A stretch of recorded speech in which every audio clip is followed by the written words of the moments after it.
Em nome do Pai, do Filho e do Espírito Santo, a graça de nosso Senhor Jesus Cristo, amor do Pai, a comunhão do Espírito Santo estejam convosco. Bendito seja Deus que nos reuniu no amor de Cristo. Evangelho de Marcos 9, 30 37. Naquele tempo, Jesus e os discípulos atravessaram a Galiléia. Ele não queria que ninguém soubesse disso, pois estava ensinando a seus discípulos e dizia-lhes: o Filho do Homem vai ser entregue nas mãos dos homens e eles o matarão. Mas 3 dias após a sua morte, ele ressuscitará. Os discípulos, porém, não compreendiam estas palavras e tinham medo de perguntar. Eles chegaram a Cafarnaum. Estando em casa, Jesus perguntou-lhes: o que discutis pelo caminho? Eles, porém, ficaram calados, pois pelo caminho tinham discutido quem era o maior. Jesus sentou-se, chamou os 12 e lhes disse: se alguém quiser ser o primeiro, que seja o último de todos e aquele que serve a todos.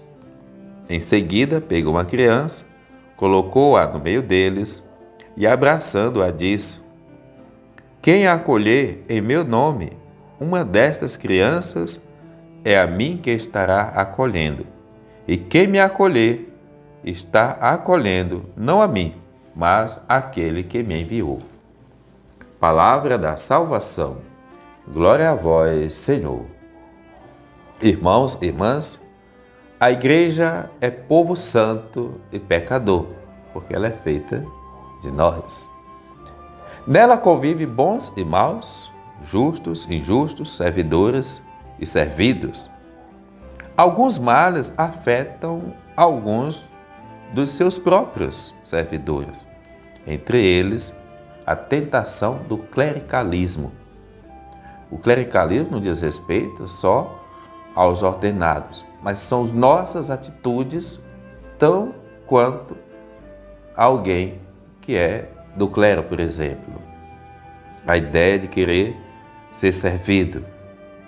Ao mesmo tempo, buscar as posições mais altas, os cargos mais importantes, coisa antiga, presente já entre os primeiros discípulos. Eles discutiam pelo caminho quem era o maior. A prática de Jesus é outra, a norma de Jesus também, colocar-se em último e servir a todos. É este o grande ensinamento, não só do Evangelho de hoje.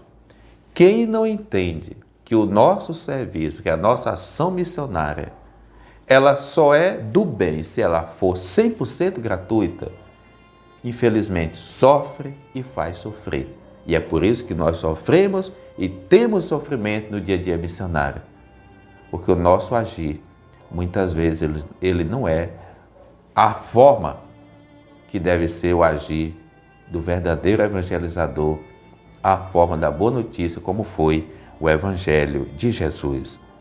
Mas, ao mesmo tempo também, o Evangelho traz para nós o ensinamento de Jesus. Se alguém quer realmente entender o Evangelho, não fique procurando grandeza. Pelo contrário, se coloque a serviço. Não tenha medo de ser o último a ser elogiado ou não ser elogiado. Principalmente, faça com amor. A alegria já está, a nossa recompensa em poder servir, e ali já se torna o nosso coração nobre. O exemplo da criança que vive e age de maneira ingênua. Não é que o nosso agir seja ingênuo, mas é desprovido de qualquer privilégio. Deus nos cure todos os dias dessas tentações e nos encaminha o nosso coração para ser igual ao coração de Jesus. O Senhor os abençoe, o Pai, o Filho, o Espírito Santo. Amém.